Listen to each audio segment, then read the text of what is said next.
વડોદરાના 31 જેટલા સ્મશાનો કે જે અંતિમ ક્રિયા થાય છે, આ સ્મશાનોની કામગીરી કોન્ટ્રાક્ટ હેઠળ આપી દેવામાં આવી છે, પરંતુ કોન્ટ્રાક્ટ હેઠળ કામગીરી યોગ્ય થાય છે કે કેમ, તેની જવાબદારી કોણ લેશે? આ સવાલ ઊભો કર્યો છે સામાજિક કાર્યકર સ્વેજલ વ્યાસે. શહેરના 31 સ્મશાનો કે જ્યાં યોગ્ય કામગીરી નથી થતી અને જેના કારણે અહીં આવતા લોકોને હાલાકી ભોગવવી પડે છે.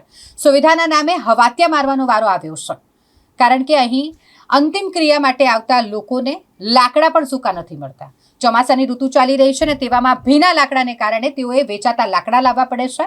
અંતિમ ક્રિયા માટે જે સુવિધા લોકોને મળવી જોઈએ તે પણ આપવામાં નથી આવી રહી.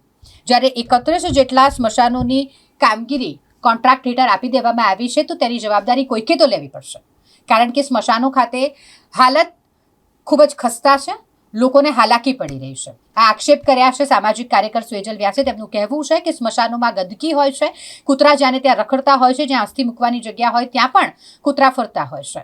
સાથે જ અહીં લાકડા જે અંતિમ ક્રિયા માટે ઉપયોગમાં લેવામાં આવતા હોય છે તે લાકડા પણ ભીના થઈ ગયા હોય, જેના કારણે પણ અહીં આવતા લોકોને હાલાકી પડે છે. એ સિવાય પાવતી માટેની પણ કોઈ પણ વ્યવસ્થા નથી, પાવતી પણ આપવામાં નથી આવતી. આ અલગ અલગ સમસ્યાઓ જે હાલ સ્મશાન ખાતે થઈ રહી છે તેને લઈને સામાજિક કાર્યકર સ્વેજલ વ્યાસે રોષ વ્યક્ત કર્યો છે.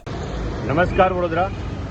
આજે તમામ વડોદરા શહેરના 31 સ્મશાનમાં કોન્ટ્રાક્ટ આપી દેવામાં આવ્યો છે. કોન્ટ્રાક્ટની સાથે જે કામ કરવું જોઈએ, જેમ કે પાવતી બુક હોવી જોઈએ, લાકડા સૂકા હોવા જોઈએ, ખાણાની વ્યવસ્થા હોવી જોઈએ, જે અસ્થિ આવે એની પહેલાં જે અર્થી જે આપણે જ્યાં મૂકવાના હોય, જે અસ્થિ છે એને સજાવવાની હોય એ થવી જોઈએ. આ સંપૂર્ણ એમાં સ્વચ્છતા અને જે કોઈ કાર્ય માટે જૂના કર્મચારીઓ જૂના જે ફ્રી સેવા આપતા હતા જે લોકોને અહીંથી કાઢવામાં જેવી સ્વચ્છતા અને જે વ્યવસ્થા છે એના ભાગરૂપે પૂરેપૂરી ઉણપ આજે સવારથી તમે જોઈ શકો છો. દરેક લોકો જે કોઈ મૃતકોને લઈને આવ્યા છે બૂમાબૂમ પણ કરી રહ્યા છે, કારણ કે કોઈ વ્યવસ્થા નથી.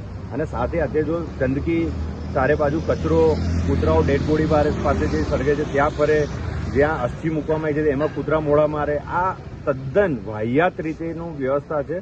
આમાં જે આરોગ્યના એ છે અધિકારી દેવેશભાઈને પણ અમે ફોન કર્યો કે સાહેબ તમે આવો, અમે તમને બતાડીએ કેવી વ્યવસ્થા છે.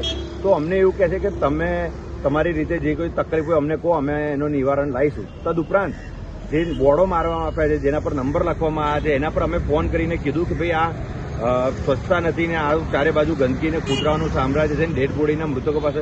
તો કે તમારે એવી તકલીફ હોય ને તો તમે બોર્ડ ઓફિસમાં જાઓ, અરે કોર્પોરેશનની કચેરી ખંડેરાવ માર્કેટ જાઓ ને કમ્પ્લેન કરાવો. એટલે પહેલે જ દિવસથી આ લોકોએ ધાંધિયા ચાલુ કરી દીધા છે. ના કોઈની વાત સાંભળવાની, ના પબ્લિકને સંતુષ્ટમાં લેવાનો, ફક્ત અને ફક્ત પોતાને જ વાહવાહી કરવાના અને પોતે જ માલ કમાવાના તરીકા છે. આ બંધ થવું જોઈએ. અને જલારામ સેવા ટ્રસ્ટના જ પૂરા જૂના માણસોને નોકરી પર રાખ્યા. તમામ સ્મશાનમાં જે જૂના માણસો છે એ જ નોકરી પર છે, પરંતુ જે ફ્રીમાં હતા એ હવે કોર્પોરેશનને કોન્ટ્રાક્ટ સિસ્ટમમાં પૈસા લેશે. તો આ તદ્દન વાહિયાત વાત છે. 7,000 થી 8,000 રૂપિયાને જો ઉઘરાણું કરતા હોય તો એની સામે જે ફેસિલિટી હોય એ આપવી જોઈએ.